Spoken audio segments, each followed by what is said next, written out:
எப்பவும் எதிலும் அலட்டிக்கொள்ளாத நிதானமான ரிஷப ராசி நேயர்களே, தங்களுக்கு இந்த செப்டம்பர் மாத ராசி பலன் என்று பார்த்தால், குரு தங்களது வாக்குஸ்தானம் பணஸ்தானத்தில் நிலை கொண்டிருப்பதால் உங்களுக்கு அனைத்து காரியங்களிலும் இடைஞ்சல்கள் இருந்து வந்தாலும் அவை நல்ல விதமாக சமாளிக்கப்படும். பண வரவுகள் வந்து கொண்டே இருக்கும்.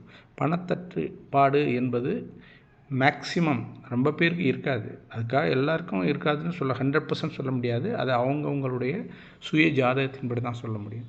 அப்படி இருக்கையில் உங்களுக்கு 2ஆம் இடத்துல குரு இருந்து தங்களுடைய நல்ல இடங்களை 6, 8, 10 ஆகிய ரோகஸ்தானங்கள் என்று சொல்லக்கூடிய 6, 8, 10 இடங்களை பார்வை செய்வதால் அந்த ஸ்தானங்களால் ஏற்படக்கூடிய ஸ்தான பலன்களுக்கு நல்ல பலன்களையும் சிறப்பையும் தரக்கூடியவராக அமைகின்றார்.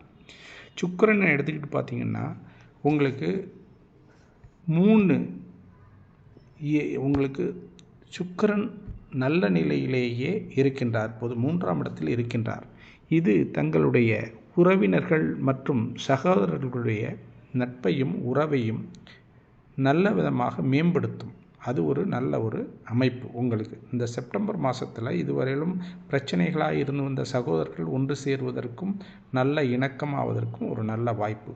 அதே மாதிரி பார்த்திங்கன்னா, உங்களுக்கு இந்த மாதத்தில் எல்லா விதமும் குரு மற்றும் சுக்கிரன் புதன் எல்லாமே நல்ல இடத்துல அமைஞ்சிருக்காங்க.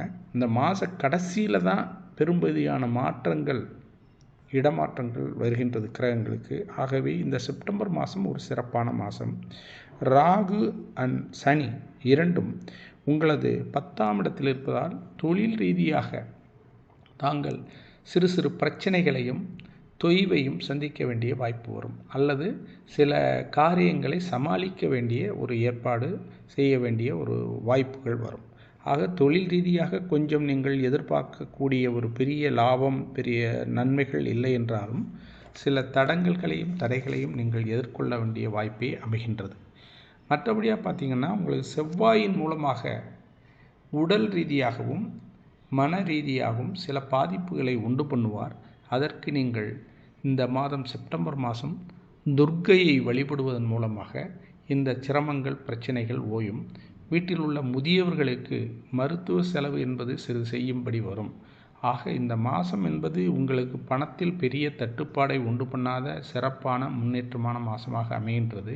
அதே நேரம் உங்களுக்கு தொழில் ரீதியாகவும் உடல் நோய் இவை போன்றவைகளாலும் சற்று பின்தங்கியே இருக்கக்கூடிய ஒரு வாய்ப்பை உண்டு பண்ணுகின்றது. மற்றபடியாக இது ஒரு நல்ல அமைப்பாகவே இருக்கின்றது. வாழ்க வளமுடன்.